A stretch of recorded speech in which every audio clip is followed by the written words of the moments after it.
বুঝবি তোর মা মরার শেষে এই জগতে মায়ের যে আপন কেহ নাই, মনে বলে বিদেশ ছেড়ে মায়ের কাছে যায়। আরে দরদের মা, ব্যাপারে এই যারা মা বাবাকে হারাইয়া ফেলছো তারা বুঝতেছো মা কি জিনিস। যাদের মা বাবা এখনো বেঁচে আছে তারা কিন্তু অতটা বোঝো না। মাকে যারা হারাইছো, বাবাকে যারা হারাইছো, তারা বুঝতেছো মা কি জিনিস, বাবা কি জিনিস। ব্যাপারে আল্লাহ আল্লাহ আমি ফেরাই বলি, আল্লাহ আমি বুঝতেছি আমার মাদের কি জিনিস ছিল। যার যার মা হারাই ফেলছো সে বুঝতেছো মাদের কি জিনিস। এই মাদের ছোট্ট একটা নাম, এই নামের ভিতরে যে কি মজা, এই নামের ভিতরে যে কি মায়া। যারা মাকে হারাইয়া ফেলছো তারা বুঝতেছো। বাবারে আল্লাহ আল্লাহ, আমার একটা ছাত্রকালের এক ঘটনা। আল্লাহ মাঝে সন্তানকে কতটা ভালোবাসে। বাবারে আমি যখন রসুলপুর মাদ্রাসায় পড়ি, এই সময় তো মোবাইল ছিল না। আমি মায়ের কাছে চিঠি লিখছিলাম, মা আমি অমুক তারিখে বাড়িতে আসতে আছি। তারিখ দিয়ে বলছিলাম অমুক তারিখে মাদ্রাসা ছুটি হবে, আমি বাড়িতে আসবো। আষাঢ় মাস ছিল ওই সময়। আল্লাহ ওই সময় আমি বাড়িতে রওনা দিতে দিতে রাইত হয়ে যাইত। ওই সময় বাড়ি যাইতে যাইতে রাইত হয়ে যাইত। পথের অবস্থা ভালো ছিল না। বাড়ি যাইতে যাইতে আমার রাইত হয়ে গেল। তুষখালী বাজারে বসলাম। ওই সময় মনে হয় এশারক্ত হয়ে গেছে। আল্লাহ বাড়ির দিকে আস্তে আস্তে যাই, কাদা পিছিল রাস্তা, কাঁচা রাস্তা, কাদা পানি বাড়ির দিকে যাই। আল্লাহ অন্ধকার রাত্র, একটু একটু ভয় লাগতেছিল। বাড়ির দিকে আগাই। বাবারে বাড়ির কাছাকাছি যাইয়া আমাদের বাড়ির ভিতরে ঢুকতে একটা বাগান আছে।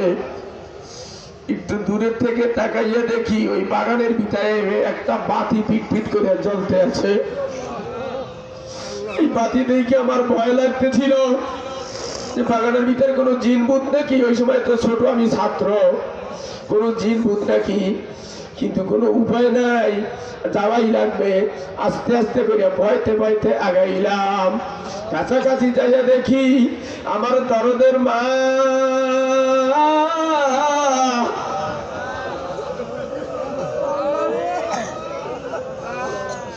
আকাশ থেকে পিট পিট করে বৃষ্টি পড়তেছে।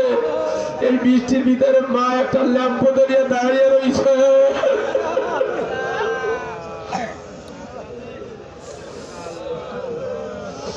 মাকে আমি দাঁড়িয়ে দাঁড়িয়ে বললাম, মা তুমি এই বৃষ্টির ভিতরে ল্যাম্প ধরে এখানে দাঁড়িয়ে রয়েছো কেন? তুমি চিঠিতে লেখছিলে আজকে বাড়িতে আসবা।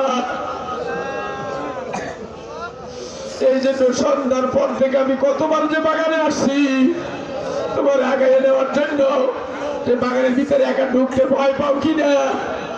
এই জন্য আমি ল্যাম্প ধরে এখানে দাঁড়িয়ে রয়েছি। আরে দরদের মা,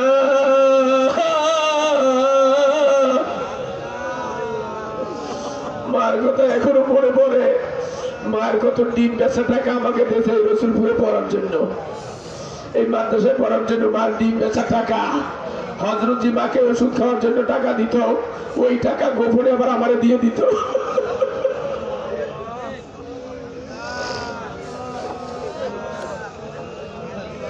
গোপনে মা আমারে দিয়ে দিত। ও যুবকেরা, ও ভাইরা, বাবাজিরা, তোমাদের হাতে বেচারে ধরে বলি, এই দরদের মাকে যারা কষ্ট দিচ্ছ,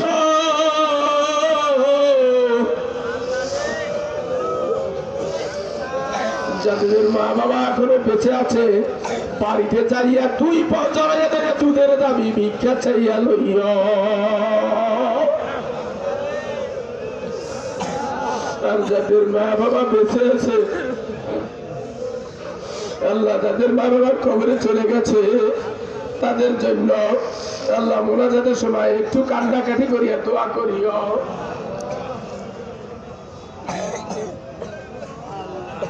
বাবারে আল্লাহ আল্লাহ, মায়ের মহব্বত ছেলের জন্য, সন্তানের জন্য বিভিন্ন জায়গায় দেখা যায়। বাবারে কিছুদিন আগে ওই জালকাঠিতে একটা লঞ্চে আগুন লাগছিল, তোমরা দেখছো, একটা বড় লঞ্চে, দোতলা লঞ্চে আগুন লাগছিল। কত মানুষ লাফায়ে লাফায়ে নদীতে পড়ছে, কত মানুষ সাঁতরাইয়ে উপরে উঠছে, কিন্তু কত মা তার সন্তান সাঁতার জানে না। আল্লাহ আল্লাহ, সন্তানকে জড়াইয়া ধরিয়া ওই লঞ্চের ভিতরে দাঁড়াইয়া রয়েছে, দাউ দাউ করে আগুন জ্বলতে আছে, তারপরেও সন্তানকে ছাড়ে না। সন্তানকে জড়াইয়া ধরিয়া মা সন্তান দুইজনই পুরিয়া কয়লা হয়ে গেছে। ইচ্ছা করলে সন্তানকে ছাড়িয়ে দিয়ে লাফাইয়ে পড়িয়ে সাঁতরিয়ে বাঁচতে পারত। আল্লাহ আল্লাহ, মা সন্তানকে যে কতটা ভালোবাসে। বাবারে আল্লাহ পাক রব্বুল আলামিনের ভালোবাসা বুঝানোর জন্য মা আল্লাহ আল্লাহ আল্লাহ মার ভিতরে এই ভালোবাসা দিয়ে দিছে, আল্লাহর ভালোবাসা বুঝানোর জন্য, যে আল্লাহ বলে আমি তোদেরকে কতটা ভালোবাসি, এইটা বুঝানোর জন্য মার ভিতরে ভালোবাসা দিয়ে দিচ্ছে। আল্লাহ আল্লাহ, বাবারে মার ভিতরে যে সন্তানের জন্য কতটা মায়া। রাসূলুল্লাহ সাল্লাল্লাহু আলাইহি সাল্লাম এই জন্য মহিলাদেরকে কবরস্থানে যাইতে নিষেধ করছে। কোন মেয়েরা কবরস্থানে যাবে না, কবরস্থানে যাইতে নিষেধ করেছে। কোন মায়ের পক্ষে সম্ভব না, বাবারে একজন বাবার পক্ষে সম্ভব। একটা 10 বছরের বাচ্চা যদি কারো মারা যায়, বাবা ওই বাচ্চাকে গোসল দিবে, কাফনের কাফন পরাইবে, আবার নিজেতে কবরে রাখবে, বাবার পক্ষে সম্ভব, কিন্তু কোন মায়ের পক্ষে সম্ভব না। তার বাচ্চাকে কাফনের কাফন পরাইয়া নিজেতে কবরে রাখবে, এটা কোনো মায়ের পক্ষে সম্ভব না। মা ওই কবরের ভিতরে লাশ হইয়া যাইবে। এ যুবকেরা, হাতে পায়ে জড়াইয়া ধরে বলি, এই মাকে তারা কষ্ট দিছ, পাও ধরিয়ে দুধের দাবি ভিক্ষা চাইয়ে লইও, তাছাড়া কিন্তু উপায় থাকবে না। বাবারে এই মায়ের চাইতে কোটি কোটি গুণ মহব্বত করে আমার আল্লাহ। এই আল্লাহকে যদি আল্লাহ বলিয়া ডাক দেওয়া যায়, আমার আল্লাহ মাফটা করিয়া পারবে না। গুনগুন আমি বলো, আল্লাহ আমি আর নাফরমানি করবো না, আমায় ক্ষমা করো আল্লাহ। আমি কবরপুরের যাত্রী, বাবারে যারা কবরপুরের যাত্রী তারা 2 চোখের পানি ছাড়িয়ে দাও। আর যাদের কবরে যাওয়া লাগবে না তাদের কান্নার কোনো দরকার নাই। ও যুবকেরা, ও বুড়েরা, ও পর্দার আলে মা বোনেরা, যেই ঘরের ভিতরে তোমার বউ বানাইয়া ঢুকাইছে, ওই ঘর থেকে আবার তোমার লাশ করে বাহির করে নিয়ে যাইবে, থাকতে কিন্তু পারবা না। বুঝিয়ে শুনিয়ে তারপর মাওলার কবরে যাইয়ে শুইও, কাঁদো বাবা কাঁদো। মাহারা সন্তান যেমন কাঁদে, স্বামীহারা স্ত্রী যেরকমের কাঁদে, ওই রকমের কাঁদো বাবা কাঁদো। আজকেই তো শেষ, শেষ কান্না কান্দে কান্দে যাও, কান্নাকাটি করিয়ে দিলটা নরম করিয়ে দাও।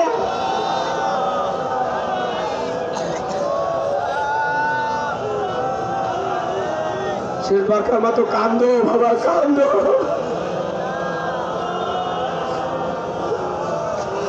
স্বামীরা স্ত্রী এরকমের কাঁদে, ওই রকমের কাঁদো বাবা কাঁদো।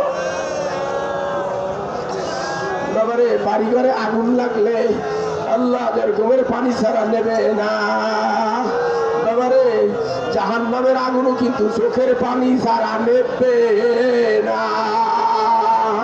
কাঁদো বাবা কাঁদো। গুনাহ করিয়া করিয়া চোখের পানি শুকাইয়া ফেলছো, এই জন্য এখন চোখে পানি নেই। এ যুবকেরা, মোবাইলে নাকের ছবি দেখে দেখে চোখের পানি শুকাইয়া ফেলছো, এই জন্য এখন চোখে পানি নাই, দাঁড়াইয়া রয়েছে চোখে পানি নেই। আমার আমার শাইখ আল্লামা রসুলপুরি বলতেন, পুরা কপাল জোড়া লাগে না, পাপির চোখে পানি আসবে না। তোমার চোখে পানি নেই, তারা কি বোঝরা কপাল ফুরিয়ে গেছে? কুড়ে করিয়ে করে চোখের পানি শুকাইয়ে বলছো। কান্না যদি নাও আসে, কান্নার ভান ধরিয়ে বসো, শেষ যাওয়ার মতো একটু কান্দে যাও। কল্পনায় কল্পনায় মাওলার কুদরতি বাজারে ধরে কাঁদো, মতো একটু কান্দো।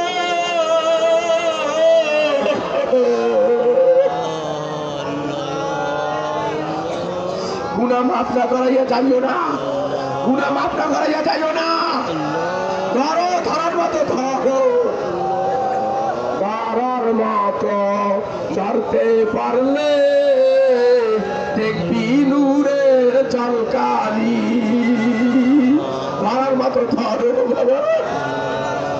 আল্লাহ আল্লাহ। আমার শাইখ আল্লামা রসুলপুরি বলতেন, ভালো দান আর চিটা দান একই সাথে বাজারে বিক্রি হয়ে যায়।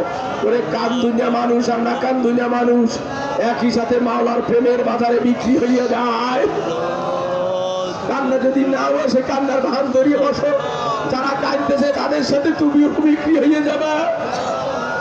এ যুবকেরা, ও যুবক ভাইরা, কান্না যদি নাও আসে, কান্নার ভান ধরিয়ে বসো।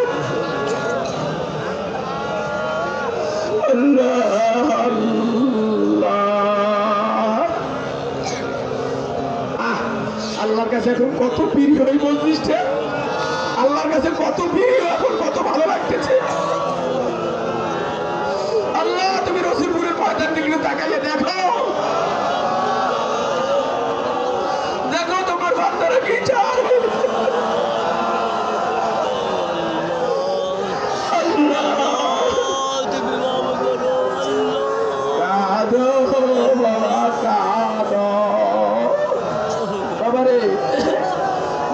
কেউ আল্লাহর ওলি হইতে পারে না।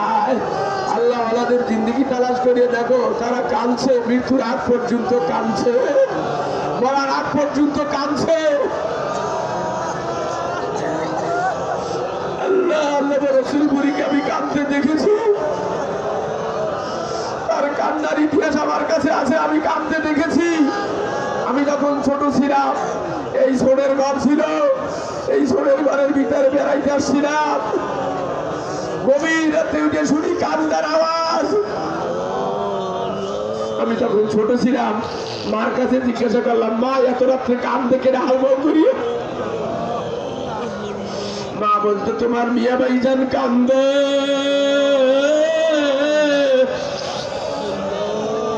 তার আল্লাহকে রাজি করার জন্য কান্দে।